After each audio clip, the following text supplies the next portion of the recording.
He found a young widow sleeping beside his horse, then heard her whisper his late wife's name. Colorado Territory, winter of 1868, near an abandoned stage stop. The wind howled down from the mountains, sharp and clean, dragging snow across the old fence posts like a ghost, searching for something lost. The sun hadn't yet cleared the ridge when Joseph Blackwood stepped out of his cabin, heavy boots crunching on frost-hardened ground. The path to the stable was nearly buried after the night's storm, but he walked it without hesitation. He had walked it every morning for 4 years. Joseph lived alone now, the kind of solitude a man didn't choose, but didn't escape either. After Margaret died, he moved into the hills and took the silence with him. He pushed open the stable door. The scent of hay and horse greeted him, warm and familiar. But there was something else. Movement, not the horse. Something huddled in the straw. He reached for the knife at his belt and stepped inside. She was young, no more than 23, maybe younger under the dirt and cold. Wrapped in a torn wool shawl, her clothes soaked and rimmed with ice, she lay curled beside his horse like a stray animal. Her boots were missing, toes wrapped in cloth. Her fingers clutched the saddle blanket like it might save her from freezing.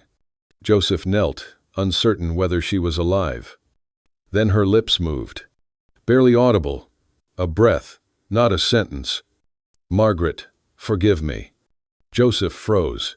His hand, halfway to her shoulder, stayed suspended in the air. Margaret. His wife's name? No one here knew that name. Not anymore. His chest tightened. He stood slowly, retreating 2 steps like the ground had shifted beneath him.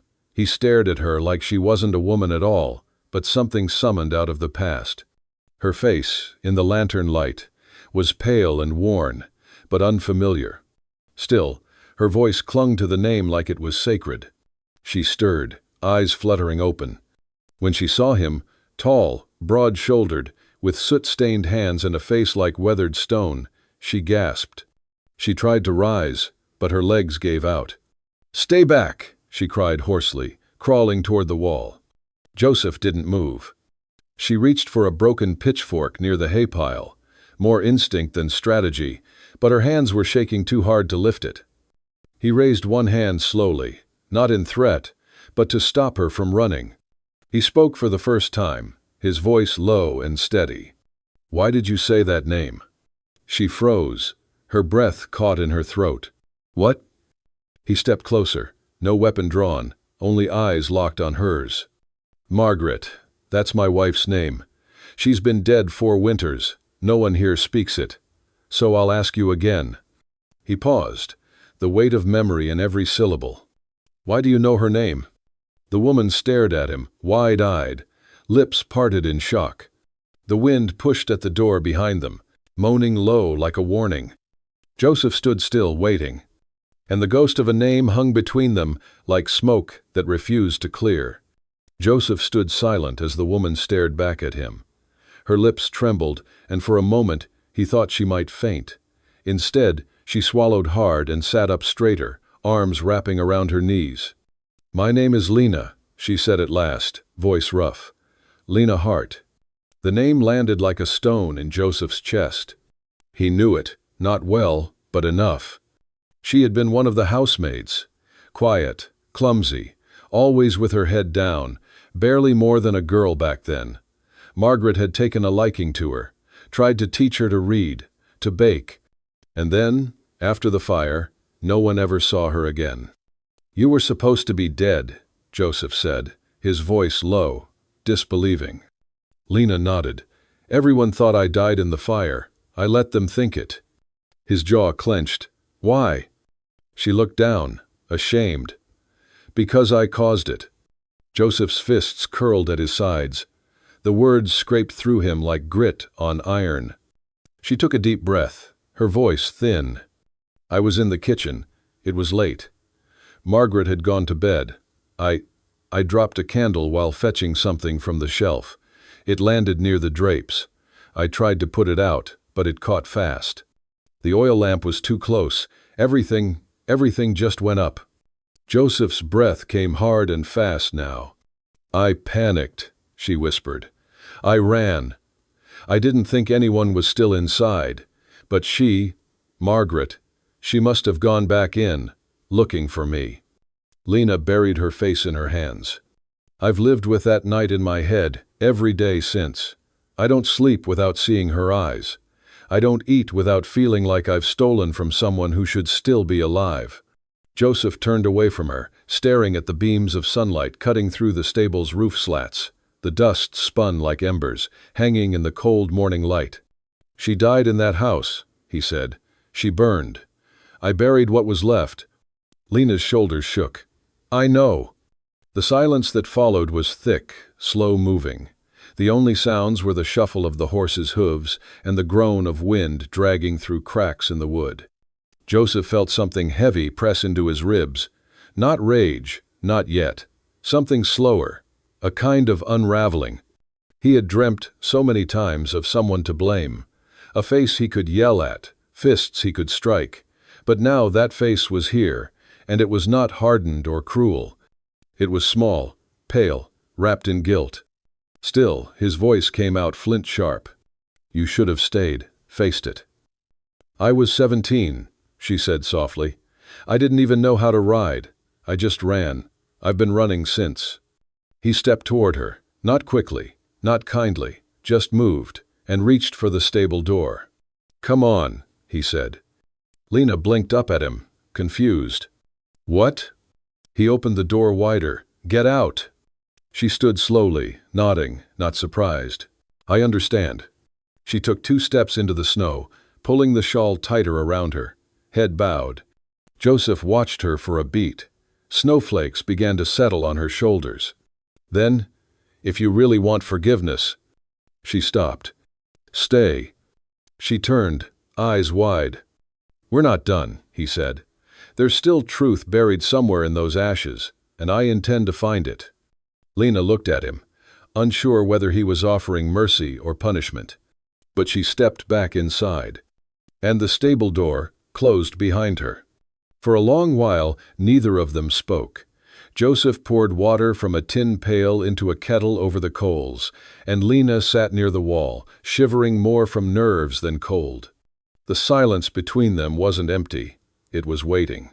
Finally, Joseph said, without looking at her, You'll stay in the loft. There's a cot. She nodded. And tomorrow, he added, we go back. To the house.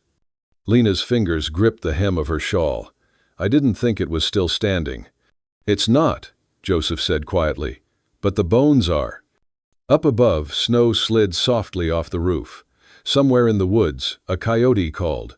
And beneath that old stage-stop roof, 2 people who had only known each other as echoes of tragedy now sat in the first hour of something else. Not forgiveness yet, not healing, but the beginning of a reckoning. The snow crunched underfoot as Joseph and Lena made their way down the narrow trail. Pine trees bowed under the weight of winter, silent sentinels bearing witness. The path curved through the woods until it opened onto a clearing. There, standing like a grave monument, was the skeleton of the house. Charred beams jutted from the ground. The stone foundation remained, blackened by soot, and in the center lay a mound of snow-dusted ash and twisted iron, all that was left of a life once lived. Lena stopped at the edge of the clearing, her breath catching in her throat. Her legs trembled. Joseph walked ahead, boots crunching over frozen cinders. This is where it happened, he said, 4 winters ago. Lena stepped slowly into the ruin. Her eyes darted to the spot where the hearth used to be, to the empty ring that once held Margaret's rocking chair. Every stone, every shadow, whispered her name. I used to stand there, Lena said, pointing to a cracked flagstone near the wall. Washing dishes, watching the snow fall through that little window. Joseph didn't respond. He sat down heavily on a half-burned log near the back wall, his hands clasped between his knees. She ran back in, he said quietly. Lena turned to him. She had made it out, he continued. But she didn't see you, thought you were still upstairs. She turned and ran straight through the flames. I was away at the forge that night. When I got back, all that was left was smoke and silence. Lena sank to her knees. Her tears came freely now, steaming against the cold. "I didn't know," she choked. "I thought she'd escaped. I thought it was just me who ran." Joseph's voice was steady, but hollow. "For 4 years I fed my grief with your face. Every time I hammered iron, it was your name on the anvil. I cursed you every morning, hated you every night." He looked at her, eyes raw. "I lived just to hate you." Lena couldn't speak. She bent forward, pressing her forehead to the icy stone, sobbing. Joseph stood slowly, walking toward the ruined hearth. Something caught his boot, a small jutting rock, out of place. He bent down, brushing away the snow. There, half buried in the ash, was a metal edge. He dug around it with his hands, revealing a rusted tin box, scorched but intact. His breath caught. "I remember this," he said, brushing soot from the lid. "She kept her letters in here, her journals." He glanced at Lena, then knelt and pried it open.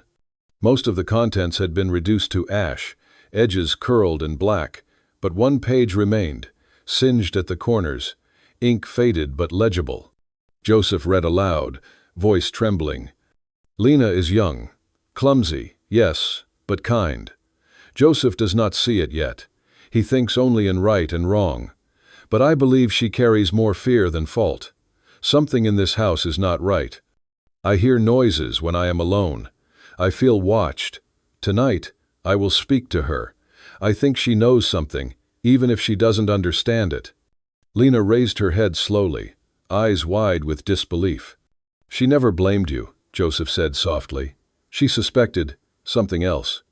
The page fluttered in his hand as a wind passed through the ruins. Lena stood, staring at the letter. "I thought I had killed her," she whispered. "But someone else was there that night."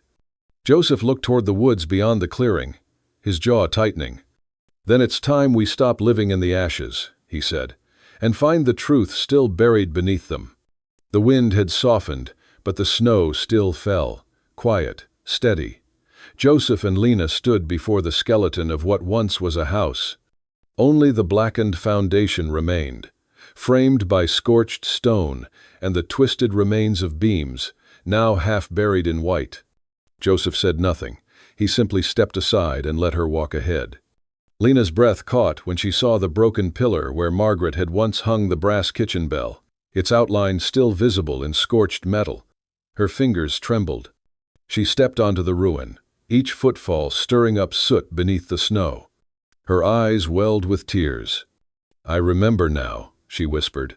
"That night, I was making stew. The oil popped, startled me. I dropped the pan. It hit the rug. The fire spread so fast." Her voice broke. I really tried to stop it, but I panicked. I ran." Joseph remained silent, standing among the shadows of the past.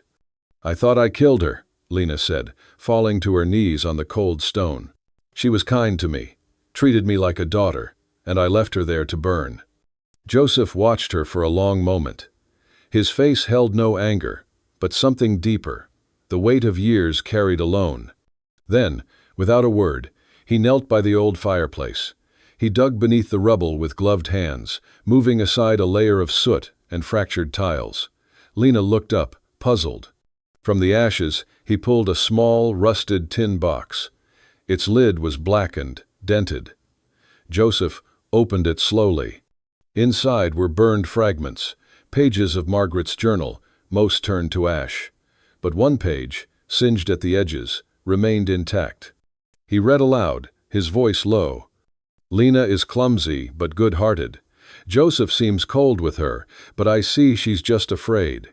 Tonight, I plan to speak to her. I feel something is wrong, something lurking in this house that we haven't yet seen." Lena froze. "She wrote that?" Joseph nodded and handed her the page. Lena stared at the words, her lips trembling. She didn't blame me?" "No," Joseph said softly. "She knew something else was at play." Lena's mind began to race, fragments of forgotten memory rising like smoke. The sound of heavy boots outside. The back door creaking open while she had been upstairs. A shadow moving through the hall. She had told herself it was nothing. But now, she suspected someone, Lena murmured. Joseph's voice turned colder.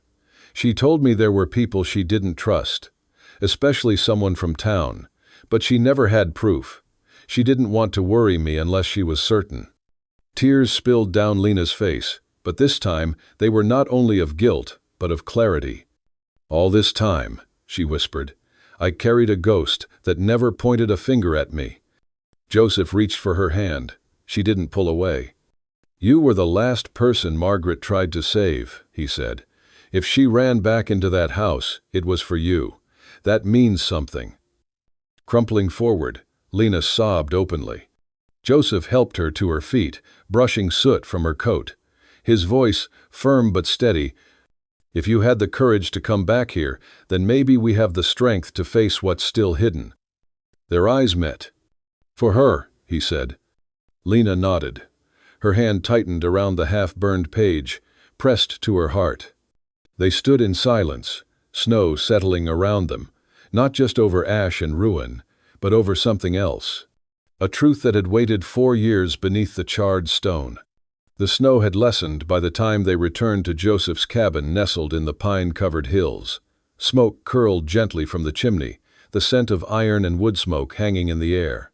Inside, warmth wrapped around them, not just from the fire, but from something quieter growing between them. Lena moved through the cabin as though trying not to leave footprints.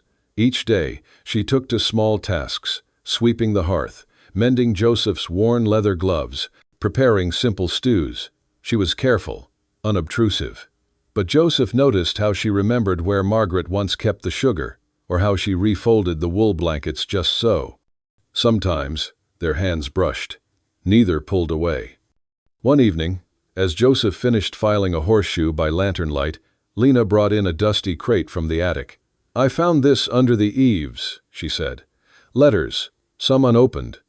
Joseph set down his tools and joined her.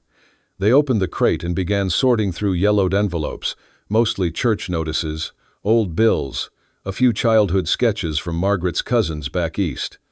Then Lena paused, her fingers tightening around a thin, stained envelope. This one, it is not postmarked. Joseph took it, eyes narrowing. The paper was rough, the handwriting harsh, slanted, familiar. He opened it. Inside was a single note, no greeting, no signature.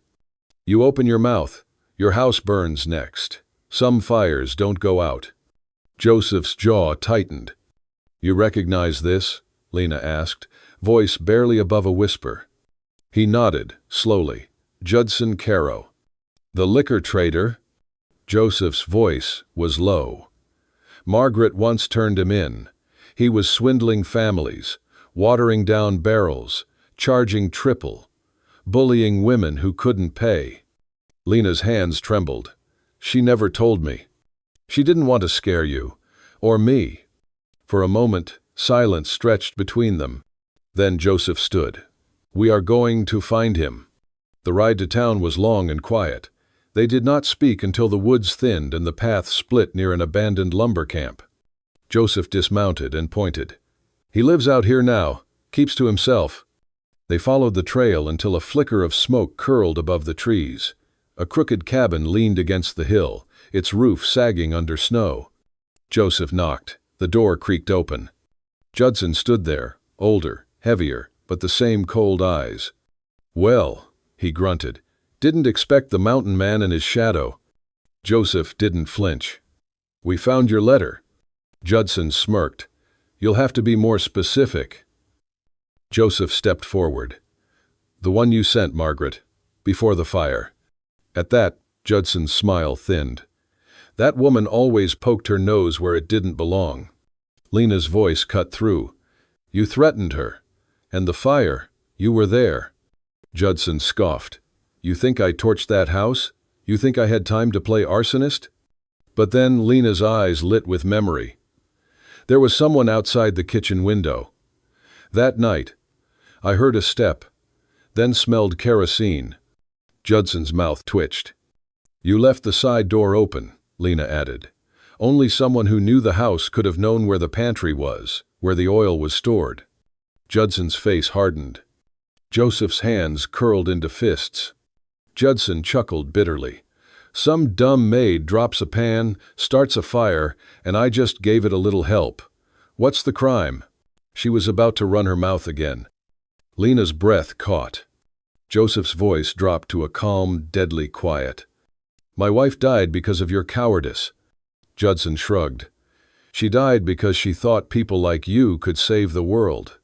Joseph took one step forward. No, she died trying to save someone who didn't deserve to burn. He turned away. Lena followed. Behind them, Judson's laughter echoed briefly in the trees, but neither of them looked back.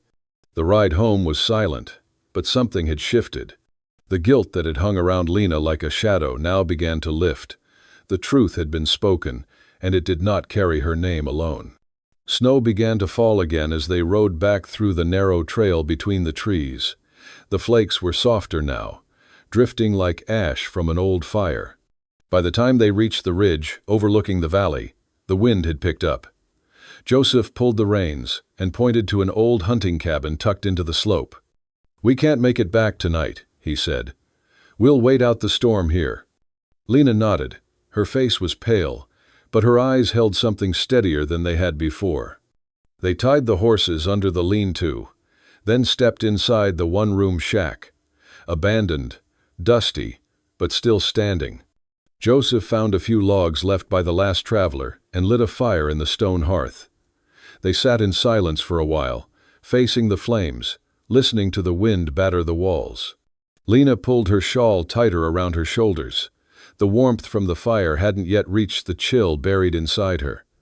After a long pause, she whispered, "Why aren't you angry with me?" Joseph didn't answer right away. His gaze remained on the fire. If I hadn't spilled that pot, if I had stayed to help, maybe Margaret would still be alive, she said. I think about it every night. Joseph finally looked at her, his expression unreadable. I was angry, he said softly. I spent years turning that anger into steel. Every horseshoe, every nail I forged, it all carried her name, or yours. Lena's breath hitched. He continued, but something kept gnawing at me. Margaret was not a woman who gave herself to fear. She ran back into a burning house to save someone. That someone was you. Lena lowered her eyes. Her hands trembled. Joseph shifted closer, his voice low but firm. She didn't choose wrong. Lena blinked rapidly. You don't understand. I was nothing to her.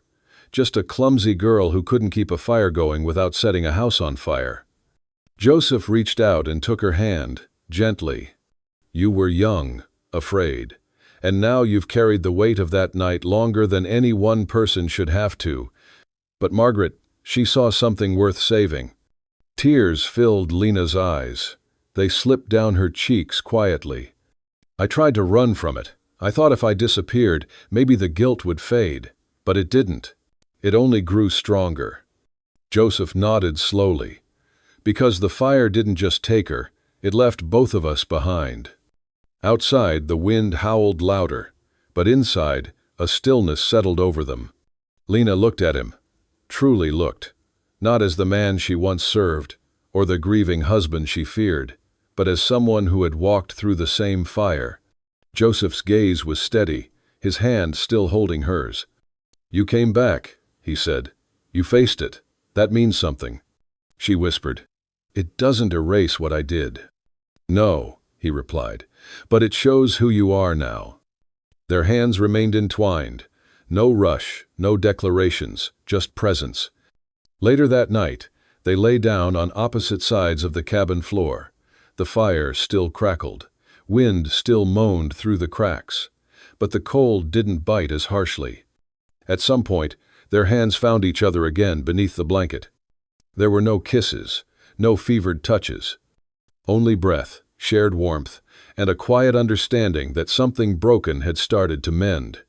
And in that space between guilt and forgiveness, winter no longer felt so cold.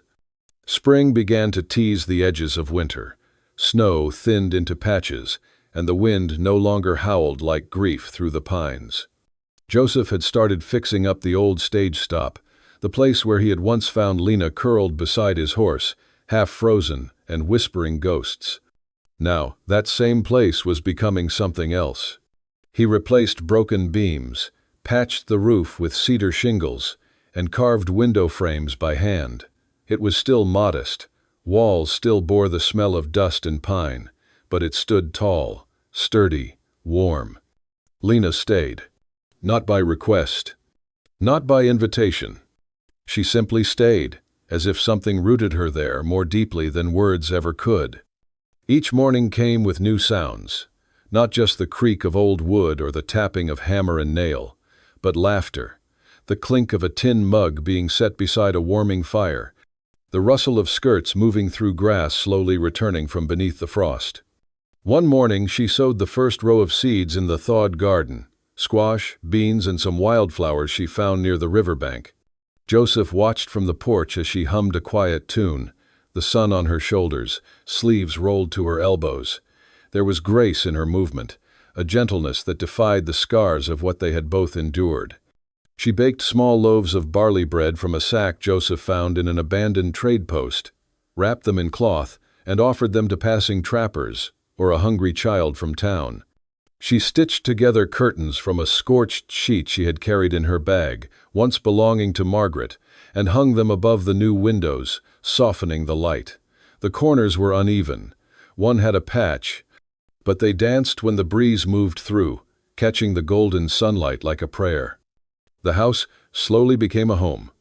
Not rebuilt from ashes, but raised from them. Lena sang sometimes, quietly, almost shyly, as if testing the air to see if it would hold the sound. And it did. The walls, once silent, now held her voice like a promise. Joseph found himself smiling more often, not from joy, necessarily, but from peace, that rare, slow-growing thing that arrives not with a thunderclap, but with the steady rhythm of shared work, simple meals, and quiet company. One afternoon, when the clouds hung low and wind rustled through the pines, Lena walked alone to the cemetery on the ridge. The grave was modest, a flat stone etched with the name Margaret W. Harding. The dates blurred slightly by years of frost and sun. Beneath it, the earth was undisturbed, peaceful. Lena knelt and placed a folded handkerchief on the stone. Inside were dried wildflowers, lavender, red clover, sage. "I know I don't deserve your forgiveness," she whispered, her voice trembling. "But thank you for letting me live. I promise I will not waste what you gave me." She closed her eyes, letting the silence answer. Behind her, soft footsteps approached. Joseph stood a few paces back, hands in his coat pockets, eyes lowered with reverence. He didn't speak right away. Then he said quietly, "Margaret always believed in light, in kindness, even when no one else did." Lena turned her head slightly, meeting his gaze. He added, "And I think maybe you're the part of that light she left behind." Lena's breath caught in her throat. The weight she'd carried, of guilt, of sorrow, didn't vanish, but shifted. Became something she could hold without being crushed beneath it. The wind shifted, brushing the dried petals gently. They stood together there, not as shadows of what was lost, but as people who had carried the weight of grief and somehow, without realizing, began to carry each other instead. As they walked back down the hill toward the little house in the clearing, the first buds of wildflowers began to show beneath the snowmelt. Yellow and white, timid at first, but certain. New roots. New life. And for the first time, neither of them looked back. Spring, real and full, had settled across the mountains. The snow was gone, replaced by soft moss and wild violets blooming along the path to the front steps. The little house Joseph rebuilt now stood wrapped in sunlight, its windows open to the breeze, curtains dancing like quiet laughter. Grass grew along the stone threshold. The smoke from the chimney no longer smelled of old pine and survival, but of bread baking, coffee warming, life continuing. Lena taught the valley children how to read and write. A few hours each week, she sat on a blanket in the yard with a slate in her lap, patient and firm. She didn't just teach letters, she taught gentleness, taught them to listen, to look at the world like it could still be good. Joseph, meanwhile, kept working the forge. He shod horses, sharpened tools, made knives for hunters passing through, but something had changed. The lines on his face had softened. His shoulders no longer carried every shadow alone. He smiled now. Not often, but when he did, it stayed. One morning, just as the sun crept up from behind the ridgeline, Lena stood under the porch roof, arms folded against the chill. She watched Joseph walk back from the creek, carrying a bucket of water, his boots wet with dew. He saw her waiting, and instead of passing by, he stopped. Without a word, he pulled a thin red cord from his pocket, dyed from crushed berries, frayed at the ends. Slowly, he wrapped it around her wrist and tied it once, then twice. She looked at him, wide-eyed. He said, "This was how my grandfather promised himself to my grandmother. No priest, no ceremony, just a thread and a vow." He tightened the knot gently. "You don't need to say anything," he added, "but this is your home now, and you are mine." Lena didn't speak. She didn't need to. She leaned into him, and he pulled her into his arms. No crowd, no witnesses. Just the wind, the pines, and two hearts that had been to hell and found their way back. Later that week, Joseph walked out to the road and took down the old sign nailed to the fence, the one that had hung crooked for years.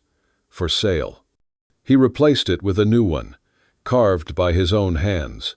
The wood was dark, scorched at the edges, but smooth at the center, where he had etched 4 words: forged by fire, chosen by love. The porch door no longer creaked when it opened, and more importantly, it no longer locked, because they had nothing left to fear. No ghosts to keep out, no past to bury. Only 2 people, scarred and changed, but alive, who had found each other in the ashes. And loved like the fire had never taken anything at all. If this story of redemption, love, and second chances touched your heart, don't forget to hit that hype button. It helps us bring more untold stories from the Old West to life. And if you want more tales like "He found a young widow sleeping beside his horse, then heard her whisper his late wife's name," make sure to subscribe to Wild West Love Stories and turn on the bell so you never miss a single heartbeat beneath the dust and gunpowder. Thanks for riding with us. We'll see you on the next trail.